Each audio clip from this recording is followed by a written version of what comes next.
जनता party प्रदेश कार्यालय में निर्वाचन उपरांत आयोजित प्रदेश अध्यक्ष चुनाव परिणाम घोषित कार्यक्रम में बैतूल विधानसभा क्षेत्र से लोकप्रिय विधायक आदरणीय श्री हेमंत खंडेलवाल जी को भारतीय जनता पार्टी प्रदेश के प्रदेश अध्यक्ष चुने जाने पर हार्दिक बधाई एवं शुभकामनाएं। आप श्री हेमंत खंडेलवाल जी आए और हम सब कार्यकर्ताओं को संबोधित करें। करतल ध्वनि से हम अपने अध्यक्ष का स्वागत करें।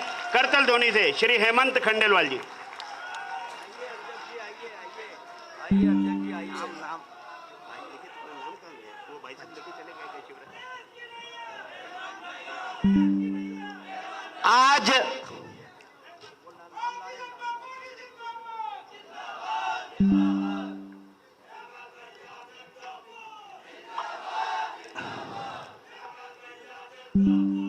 आज भारतीय जनता पार्टी के इस पर्व की प्रदेश की आखिरी कड़ी में जो निर्वाचन की प्रक्रिया पूरी हुई, उस पर्व के आखिरी पड़ाव में हम सबका मार्गदर्शन किया हमारे चुनाव अधिकारी, हमारे केंद्रीय मंत्री आदरणीय धर्मेंद्र प्रधान जी।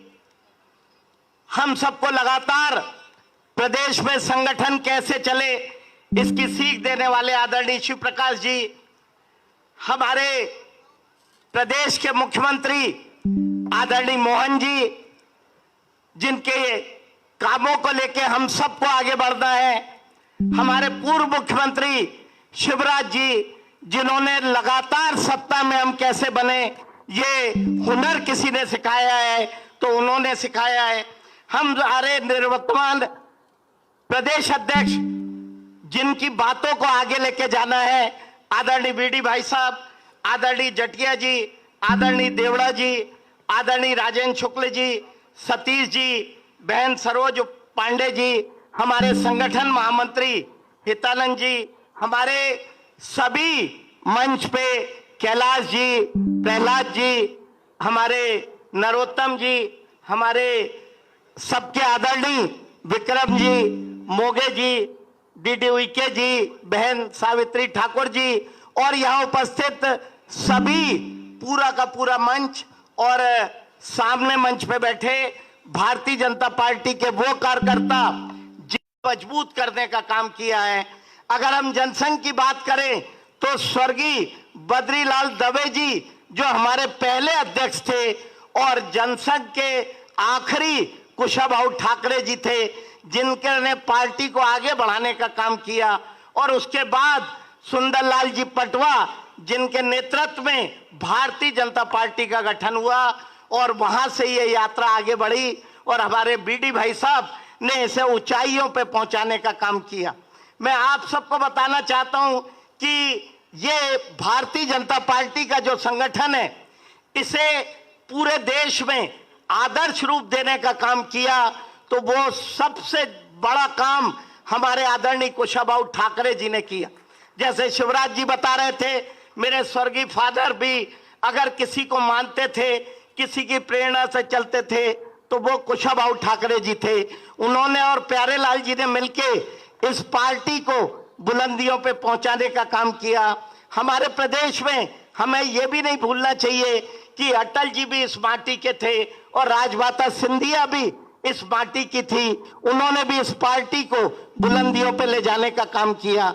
मैं आपको बताना चाहता हूं कि कई लोग आज हमारे बीच में नहीं रहे, जिसमें अगर हम याद करें तो संत कैलाश जोशी को हम याद कर सकते हैं, स्वर्गीय पटवा जी, आज श्री बद्रीलाल दवे जी, नारायण शेजवलकर जी, सकलेचा जी, शिव प्रसाद जी, रामहित गुप्त जी, ब्रजलाल वर्मा जी, आदरणीय लक्ष्मी नारायण पांडे जी, प्रभात जी, नंदू भैया, हम सब इनके योगदान को भी नहीं भूल सकते। इन्होंने पार्टी को जो सींचा है, आज वे हमारे बीच में नहीं रहे, लेकिन उनकी प्रेरणा, उनकी बातें हम सबको आगे ले जाने का काम करना चाहिए।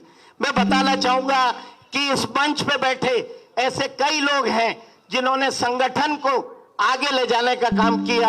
आदरणीय जटिया जी हमारे साथ हैं, राज जी हमारे साथ हैं, नरेंद्र सिंह जी हमारे विधानसभा अध्यक्ष जी, राकेश सिंह जी और आदरणीय बीडी भाई साहब जो हमारे मंच पे हैं, इन लोगों ने जो भारतीय जनता पार्टी को बुलंदियों पे पहुंचाया उसे हमें बरकरार भी रखना है और आगे भी ले जाना है।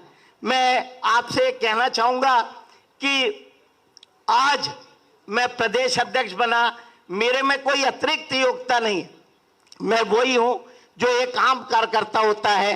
ये भारतीय जनता पार्टी है जो किसी भी कार्यकर्ता को उसकी क्षमता अनुसार, उसकी योग्यता अनुसार पद पे बैठाने का काम करती है।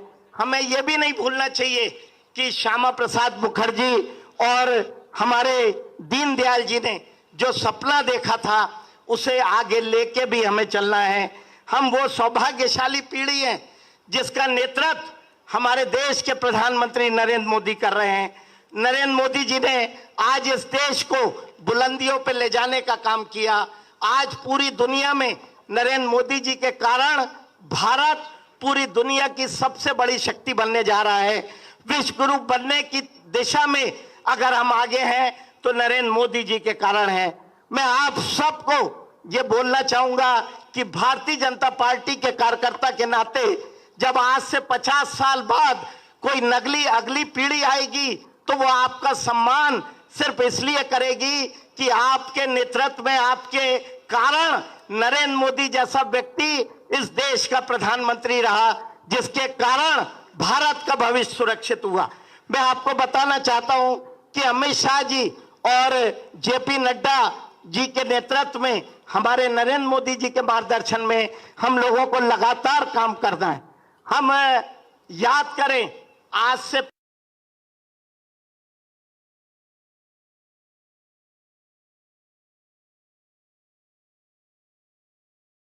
1977 में हमारी सरकार बनी थी, चाहे सकलेचा जी हो, चाहे जोशी जी हो, चाहे पटवा जी हो और उसके बाद उमा जी हो।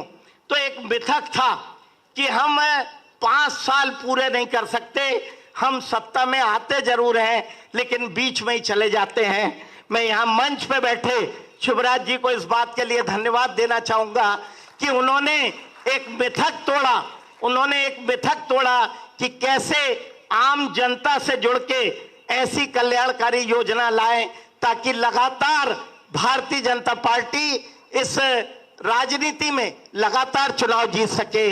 उनके नेतृत्व के बाद आज हमारे मुखिया मोहन जी यादव एक नई पीढ़ी, एक नई परिभाषा लिख रहे हैं उद्योग और रोजगार, और ये प्रदेश और आगे कैसे उन्नति के मार्ग पे जाए, रोजगार के मार्ग पे जाए।